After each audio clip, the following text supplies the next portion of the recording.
はい、皆さん、こんにちは。今回は僕のメインマシン、久しぶりにご紹介していきたいと思います。このマシンもタイムアタックしたり、レースに出たり、普段ね、使っているマシンなんですけれども、一番ね、壊れる。そしてね、一番使うので、いろいろね、試行錯誤。こうやったら速くなるんじゃないのか、こういうことを試したらどうなるのかっていうのをね、試しているマシンで、最近ね、その辺いろいろやっていたんですよ。とりあえず変えてみて、とりあえず試してみて、みたいなね。なんとなくね、方向性が見えてきたので、そして先日 EDM で、きひろくん主催の寿司 VS ピザ、あのコースレイアウトで走らせていたら、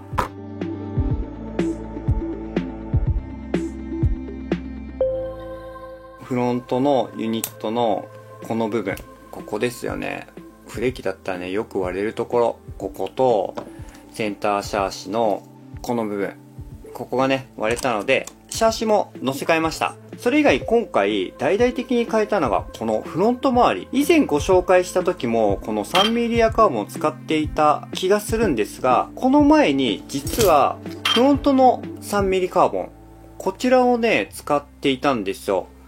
単純にフロントローラーを前側に出したらどう変わるのかと思ってしばらくこの状態で使っていたんですよね。ただ今回これもね、だいぶ使ったのでもう一回戻したらまた違いがわかるんじゃないのかなと思って今回 3mm アカーボンに戻しました。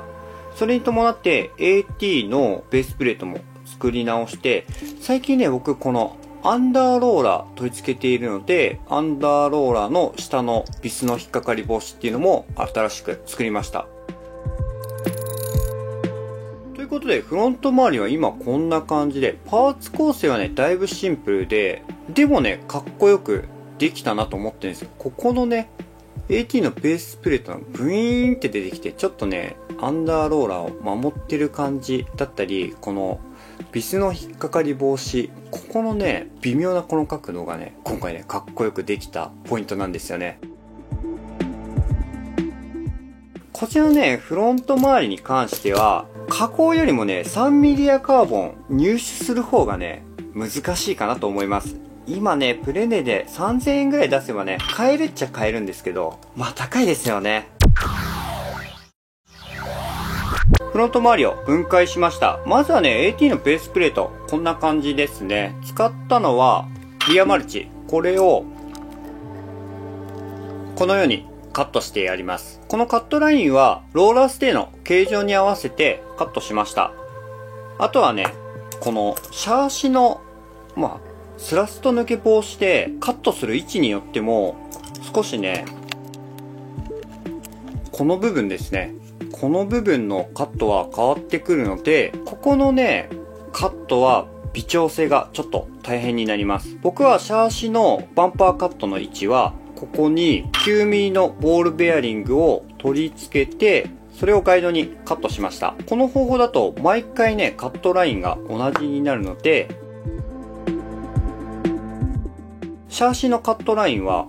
いつも同じ 9mm のボールベアリングを使っています。そして AT の軸が通るところ、今回で言うとここに大きな穴が開いているじゃないですか。この部分、リアマルチはここに穴がないんですよね。この穴を新規で開けていきます。ガイドに使うのはフロントのマルチ。フロントのマルチとリアマルチってほとんどね、穴位置が一緒なんですが、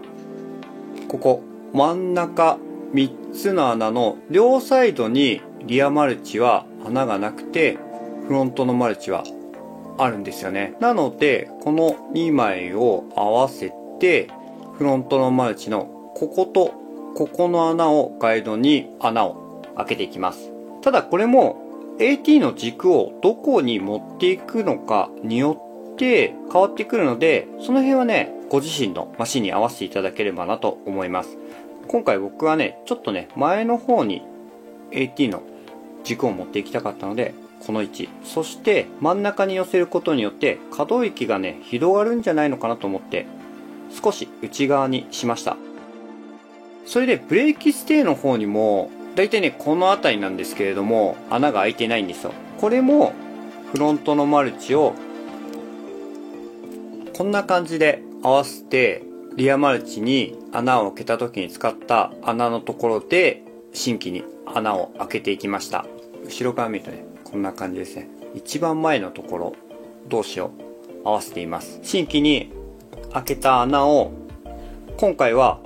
軽量プラスペーサーを AT の軸に使ってるんですよね。これだとカーボンが削れないでプラのスペーサーの方が削れていくので、もうねガバガバになった時にプラスペーサー交換すればまたフィット感が戻ってきますので、最近はこの軽量プラスペーサーを使うことが僕は多いです。さらにね、ちょっとね円錐型にね削ってるんですよね。パッと見はねわからないかもしれないんですが、円錐状に削ることによって可動をスムーズにしています。そして 4mm に拡張した穴、こちらも AT の可動方向に溝を掘っています。前の方だとこんな感じですね。こういう風にね傾けてドリルをぐるぐる回して溝を掘っていきます。横のいなしの時の動きはこんな感じですね。で、反対側、後ろ側はね溝を掘らないで、なるべくスラストが抜けないようにしてあります。これも横の時、ベースプレートだけでこうやってやると実際のローラー位置とズレがあるので、僕はねローラーステーを取り付けて溝の方を掘っていきます。このねローラーの方をねグッとね上げてやると可動がねスムーズになります。今回ローラーステーの方は少しタイヤ側に寄せたかったので 3mm リアカーボンを使いました。カットはねこんな感じ。もともとはね 3mm リアカーボンがもうないので、ちょっとね当てがってねご紹介することができなくて申し訳ないんですが、このローラーステーもシャーシのカットラインに当ててスラスト抜け防止をするので、シャーシと当たるここの面ですよね。ここの面のすり合わせっていうのが重要になってきます。なのでここねカットするとき一気にねカットしないで、ちょっとね大きめにカットして、あとは最後に取り付けながらちょっとずつ削って調整していただければなと思います。ここがね重要になってきます。本当に。それ以外は実際にね取り付けてみるとタイヤがね当たってしまうので、ここの部分をタイヤを逃がすためにカットしてあります。それと一つ、今回ね特徴的なところの部分になるんですが、ここ溝が掘ってあってザグってるんですよ。これはこのロックナットを逆さに入れた時にぴったりはまるようにしました。ちょうどロックナット、ここボコって出てるじゃないですか。この上の部分ですね、六角のここがここにはまるようになっています。なんでこれをしたのかというと、 AT のベースプレートとこいつくっつけていくとき、AT のベースプレートの方は取り付け部分をサラビス加工しているんですよ。このサラビス加工をするとビスがね穴の真ん中の位置にだいたい来るんですよ。そしてローラーステーを取り付けた時、溝穴って結構動くんですよね。こういう風に今ねちょっと固定してないんでより動いてしまうんですが、ビスの大きさと穴がね本当にぴったりなわけではないので微妙に動いてしまうんですよ。さらに使っていると摩耗してさらに動いてくるこの上下の動き、今で言うとね左右になるんですが、こっちの動きですね。この動きを抑えるためにロックナットを逆さにしてザグったところにロックナットの頭が入ると、そのガタつきを抑えてくれるんじゃないのかということでね、今回ねこれ初めてやってみたんですよね。いつもはね単純にねこっち側をサラビス加工して、これがそうなんですけれども、ロックナットを逆さにして入れて固定してるんですよ。これもねもうほぼほぼ動かないんですけれども、これのねバージョンアップバージョンとしてこんな感じの加工を今回してみました。3mm リアカーボンがねレアなんで、なるべくね長く使いたいっていうのと、ここのね AT のベースプレートローラーステーが動いてしまうと、スラスト抜け防止にシャーシに当てるとき位置がねずれてスラストがね抜けやすくなったりするんですよ。特にねこの穴が摩耗してローラーステがフロント側に寄ってしまうとき、こっちからね、衝撃が加わって、ここのシャーシの壁にぶつかったら、ローラーステがね、こっちに移動するんですよ。で、ビスで止めていても、意外にね、ここ動くんですよね。それがね、嫌で今回、こんな感じの加工をしてみました。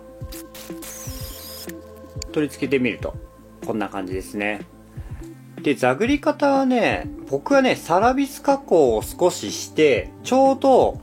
ロックナットとこの部分、頭の部分と同じ径のリューターのビットで座繰りました。結構ね、細かな作業でやりづらい部分もあるんですが、気になった方はね、やってみてはいかがでしょうか。ちょっとだけね、難しかったです。最後に作ったのは、ビスの引っかかり防止のステーですね。これはね、フロントマルチのこの部分になります。これをね、ちょうどここ、穴が開いているところ、ここにね、合わせて、こんな感じでね、取り付けていくんですが、ちょうど、取り付ける穴と、9ミリのローラー穴、これがね、3ミリ赤物とぴったりなんですよ、穴位置が。なので、9ミリのローラー穴を、キャップスクリューの、だいたいね、4ミリぐらいなんですが、サイズに合わせて穴を拡張してあります。もうね、これは本当ぴったりなんでね、すごい楽ですね。端材とかね、僕、結構、フロントマルチあるので、この部分。今回はそちらを使いました。でね、ここの丸みはね、またね、一つポイントとなるところなんで、取り付けた後にご紹介していきたいと思います。取り付けは、このビスを通すところはサラビス加工をして、今回はね、3mm スペーサーと 1.5mm のスペーサー。これでね、アンダーローラーの高さとほぼ一緒になります。こんな感じで通していくんですが、ここの AT のベースプレートはスペーサーが逃げるように削ってスペースの方を開けてあります。取り付けるとこんな感じですね。ではね、ちょっと反対側もやって実際にここに乗っけていきたいと思います。はい、取り付けるとこんな感じで、先ほど言ったビスの引っかかり防止はこのようになります。ここのね、ブレーキステーよりもちょっと下側に出てる感じですね。このブレーキステーがね、斜めブレーキなんで、どうしてもね、ちょろっとね、段差ができてしまうんですけれども、僕はね、少し高めにするので、先ほどね、ちらちら見えていたと思うんですが、スラストをつけるのにキャッチャーを貼っています。で、キャッチャーだけだとね、結構きつめのね、スラストがつくので、この前側にタ手とか貼って、少しね、持ち上げて、スラストを、コースごとにね、調整できるようにしてあります。もうね、スラスト角がほぼ一定の人は、このキャッチャーでスラストをつけないで、こういったね、クリアカバーだったりとか、ポリカの端材とか、そういったものでいいかなと思います。それで、アンダーガードの先ほどの丸いところの形状、この部分の形状、なんで重要かというと、フロントブレーキの、この、ピロッとなってる部分あるじゃないですか。もともとだと、こっち、この、グニって曲がってるところ、ここに当たるようになっています。これで、プラススラスト抜け防止をしています。なのでね、ちょっと合わない時は手でググッとね、前の方に持ってって当たるように調整していきます。本当はね、ここもね、ローラースで座繰りでね、ナットを固定していくと、このビスの引っかかり防止もずれなくていいのかなと思っているんですが、とりあえずね、もうこの状態で一旦試していきたいと思います。これで、今ゼロスラの状態じゃないですか、押してるので。ここからさらに押しても、もうほぼほぼ抜けないです。本当にね、グーってやればね、ユニットがしなったりとか、ブレーキステーの取り付け部がしなったりして、アッパースラストになるんですが、軽く押したぐらいじゃ、ほぼほぼね、抜けないので、今回のスラスト抜けの防止の対策は、シャーシに当てるっていうのと、ブレーキステーに引っかかり防止ステーを当ててやってやります。なのでね、ここのね、すり合わせはね、本当に難しいです。ここもちょっと大きめにね、カットして取り付けながら微調整していただければなと思います。ざっくりフロント周りをご紹介させていただきました。それ以外にもローラーのセッティングとかをね、もうちょい変えていろいろ試していこうかなと思いまして、アンダーローラー最近つけているので、上2段ローラーじゃなくてもいいんじゃないのかなって思ったんですよね。スタビもね、左右変えてみて、これはね、レーンチェンジで効果あるんじゃないのかなと思ってね、やってるんですよ。基本的にはね、妄想セッティングです。まだね、走らせていないので、どういう走りにするか、全くね、わからないんで、あんまりね、良くなかったらいつも通りのね、ローラーセッティングに戻せばいいかなということで、試しにね、やってみたいと思います。あと、ボディをね、よく月1ぐらいで壊して交換していたんですが、このね、ラジコンとかのポリカボディの補強で使うグラスファイバー製のテープ、これをこんな感じで割れやすそうなところに貼ったら、すごいね、長持ちしています。よく見るとね、細かなところはひびが入って割れそうな感じがするんですが、大きくね、破損することがなくなったので、これね、すごいいいですよ。今回はこんな感じで終わりにしたいと思います。僕がね、最近目指しているのは、再現性の高いマシン。同じセッティングで走らせたら、同じように走る。